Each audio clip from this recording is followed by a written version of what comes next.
Patay sa umano'y hazing ang graduating sanang criminology student sa Quezon City.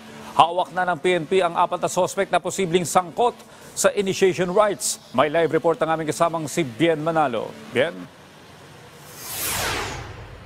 Rise and shine, Audrey. Nanawagan ng hustisya ang pamilya ng 25 taong gulang na lalaki na isang criminology student na nasawi dahil sa hazing sa isinagawang initiation rites ng isang fraternity sa Quezon City.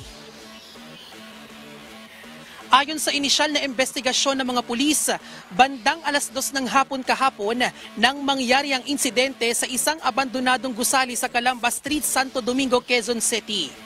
Kinilala ang biktima na si Aldrin Liri Bravante, 25 taong gulang na isang graduating criminology student. Naihatid pa umano sa ospital ng 2 sa mga sospek ang biktima nang mawalan ito ng malay matapos ang isinagawang initiation rites. At bandang 6:40 ng hapon, idineklarang dead on arrival sa Chinese General Hospital ang biktima. Ilang oras bago naaresto ang naunang 2 sospek, sumuko na rin sa Criminal Investigation and Detection Group ng Quezon City Police District ang 2 pang sospek.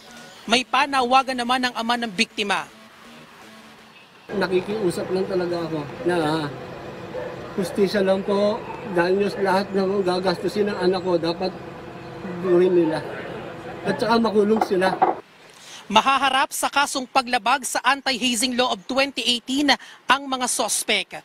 Audrey, kasalukuyang nasa kustodiya na ng Criminal Investigation and Detection Group ng Quezon City Police District ang 4 na sospek. Patuloy naman ang investigasyon ng mga otoridad kaugnay sa nangyaring insidente. Samantala, Audrey, sinusubukan natin hingano ng pahayag itong mga sospek at maya-maya lang ay magbibigay na rin ng pahayag ang pulis kaugnay nga dito sa nangyaring hazing. At mula rito sa Kamkaringal, balik sa iyo, Audrey. Abangan natin ang update sa balitang yan. Maraming salamat sa iyo, Bien Manalo.